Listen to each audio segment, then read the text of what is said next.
ये दौर है 1972 का।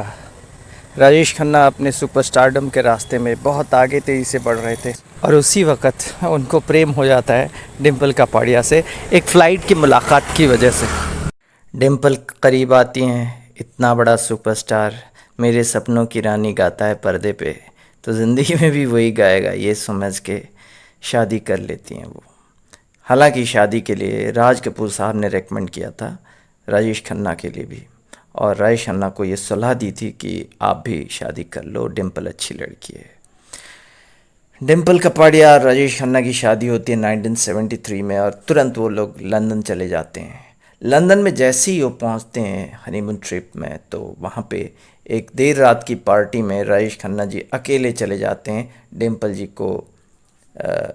पार्टी ख़त्म होती है, उसके बाद डिम्पल जी को होटल के कमरे में अकेले छोड़ के, और धीरे धीरे रात की पार्टीज़ में वक्त गुजारते हैं और देर घर आते हैं, उनकी आदत थी। फिर शूटिंग में मसरूफ़ हो जाते हैं और बिज़ी स्केड्यूल की वजह से कहीं ना कहीं डिम्पल फील करती हैं कि उनको भी काम करना चाहिए।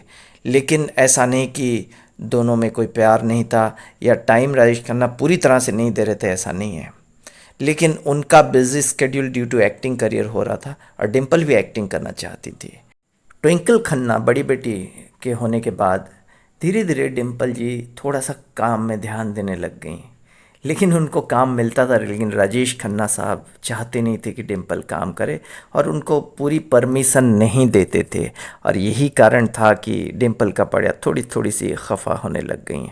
और ये किसी भी शादीशुदा ज़िंदगी में कहीं ना कहीं थोड़ी मोड़ी उलझनें आती तो है, और उसके बाद वो सॉल्व भी हो जाती है, लेकिन ये सॉल्व नहीं हुआ और उसी अवस्था में डिम्पल जी फिर प्रेग्नेंट हो जाती हैं और रिंकी खन्ना पैदा होती है 1977 में।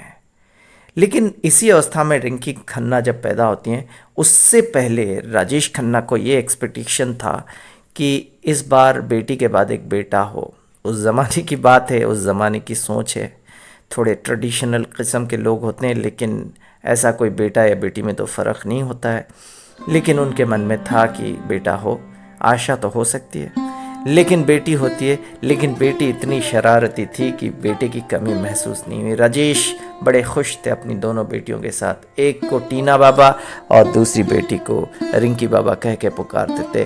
खुशियों से उनकी ज़िंदगी भर गई। लेकिन एक वक्त आया जब डिम्पल कपाड़िया अलग होने लग गई, और ये तो वक्त गुज़रता रहा और तलाक तक बात पहुंची, लेकिन तलाक नहीं हुई। लेकिन वही 2012 के आसपास रिंकी खन्ना और पूरा परिवार जब वापस आ जाता है राजेश खन्ना साहब के पास और उनकी सेवा में लग जाता है, तो आखिरी दिनों में वो तो अपना पूरा परिवार उनके साथ ही रहता है, लेकिन आखिरी दिनों में उनको एक ऐड मिलता है हेवल्स फैन का, और उसमें राजेश खन्ना की ही एक्टिंग करते हैं, और उसमें डायलॉग्स होते हैं, फैंस क्या होते हैं मुझसे बेहतर कौन जान सकता है, काका कहते हैं।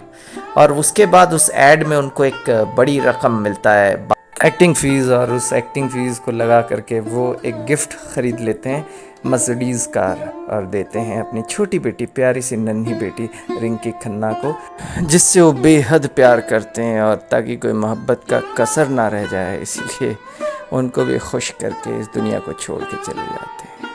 और इस दुनिया को छोड़ने से पहले काका अपनी सारी जायदाद अपनी दोनों बेटियों को दे जाते हैं। ओम साई राम, जय साईनाथ।